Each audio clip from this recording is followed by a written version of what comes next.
ॐ श्री परमात्मने नमः। अथ षष्ठोऽध्यायः आत्मसंयमयोगः। श्रीभगवानुवाच अनाश्रितः कर्मफलं कार्यं कर्म करोति यः स सन्न्यासी च योगी च न निरग्निर्न चाक्रियः।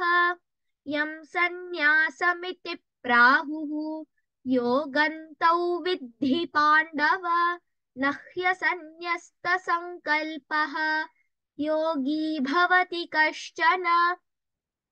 आरुरुक्षोर्मुनेर्योगं कर्म कारणमुच्यते योगारूढस्य तस्यैव शमः कारणमुच्यते। यदा हीनेन्द्रियार्थेषु न कर्मस्वनुषज्यते सर्वसङ्कल्पसन्न्यासी योगारूढस्तदोच्यते। उद्धरेदात्मनात्मानं नात्मानमवसादयेत् आत्मैव ह्यात्मनो बन्धुः आत्मैव रिपुरात्मनः। बन्धुरात्मात्मनस्तस्य येनात्मैवात्मना जितः अनात्मनस्तु शत्रुत्वे वर्तेतात्मैव शत्रुवत्। जितात्मनः प्रशान्तस्य परमात्मा समाहितः शीतोष्णसुखदुःखेषु तथा मानापमानयोः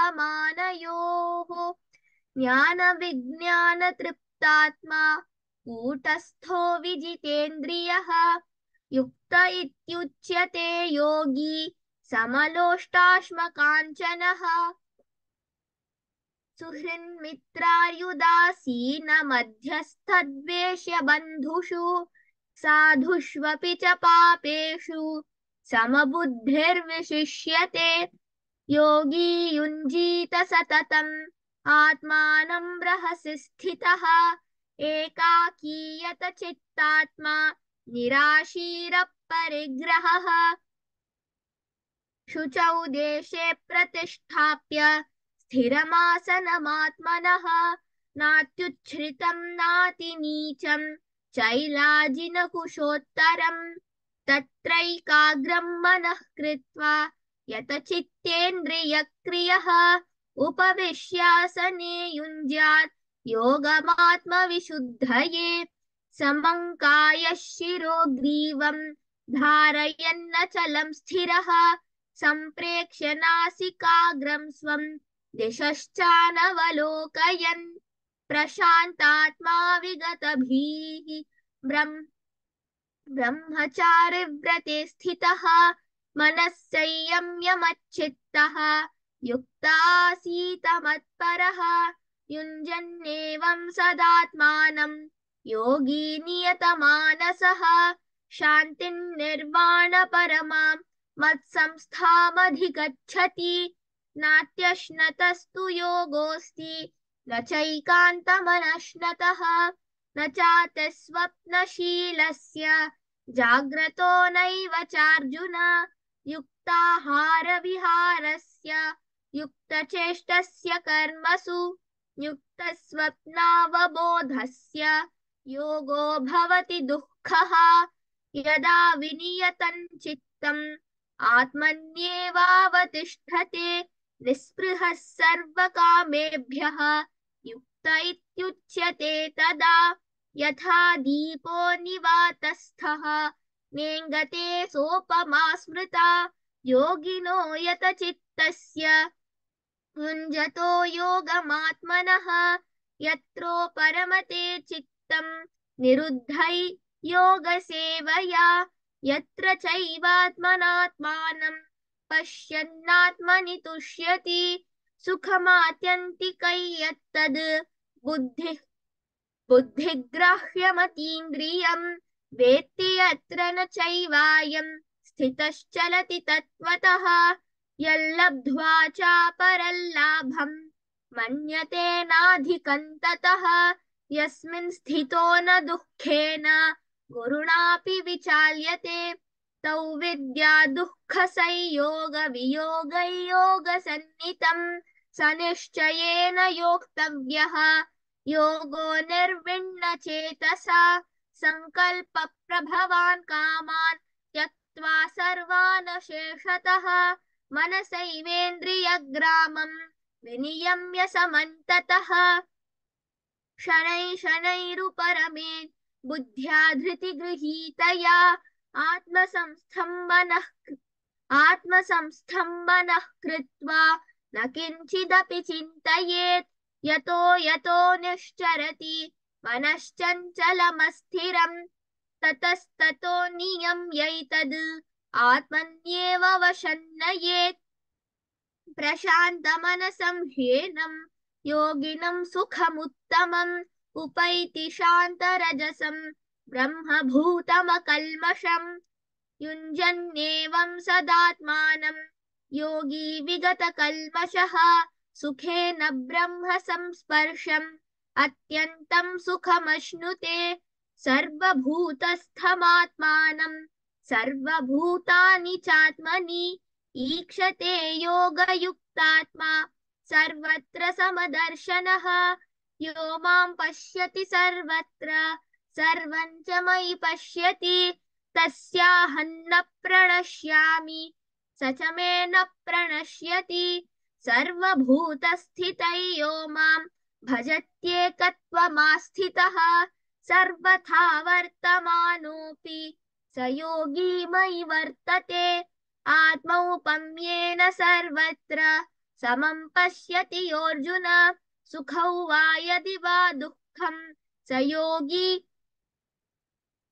योगी परमो मतः अर्जुन उवाच योगस्त्वया प्रोक्तः साम्येन मधुसूदन एतस्याहं न पश्यामि चञ्चलत्वात् स्थितिं स्थिरां चञ्चलं हि मनः कृष्ण प्रमाथि बलवदृढम् तस्याहं निग्रहं मन्ये वायोरिव सुदुष्करम् श्रीभगवानुवाच असंशयं महाबाहो मनो दुर्निग्रहं चलम् अभ्यासेन तु कौन्तेय वैराग्येण च गृह्यते असंयतात्मना योगः दुष्प्राप इति मे मतिः वश्यात्मना तु यतता शक्यो वाप्तुमुपायतः अर्जुन उवाच अयति श्रद्धयोपेतः योगाच्चलितमानसः अप्राप्य योगसंसिद्धिं कां गतिं कृष्ण गच्छति तच्छिन्नो भयविभ्रष्टः